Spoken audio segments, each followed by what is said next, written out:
আসসালামু আলাইকুম ওয়া রাহমাতুল্লাহি ওয়া বারাকাতুহু। ওয়ালাইকুম আসসালাম ওয়া রাহমাতুল্লাহি ওয়া বারাকাতুহু। খুলনা থেকে বলছি। জি বলেন।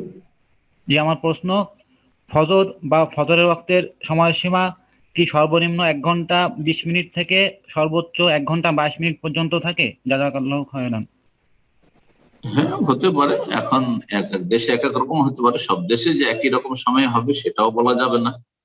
তবে যেটা কোরআন এবং হাদিস দ্বারা প্রমাণিত সেটা হচ্ছে শুভ সাদে, যখন পূর্ব আকাশ চওড়া ভাবে আড়াআড়ি ভাবে ফর্সা হতে লেগেছে, তখন থেকে ফজর আউয়াল ওয়াক্ত শুরু হয়ে গেছে। আর একেবারে ফর্সা হয়ে সূর্য উঠতে যাচ্ছে, এই সময়গুলি অপছন্দনীয় সময়, এজতেরাই নিরুপায় ব্যক্তির সময়, তারপরও ফজরের সময় আছে। কিন্তু কেউ শখ করে একেবারে সূর্য ওঠার 15 মিনিট 20 মিনিট আগে যেমন সলাত আদায় করেছে, যেমন হানাফি সমাজের ফজরের সলাত, এটা অবশ্যই অপছন্দনীয়, অবশ্যই অপছন্দনীয়।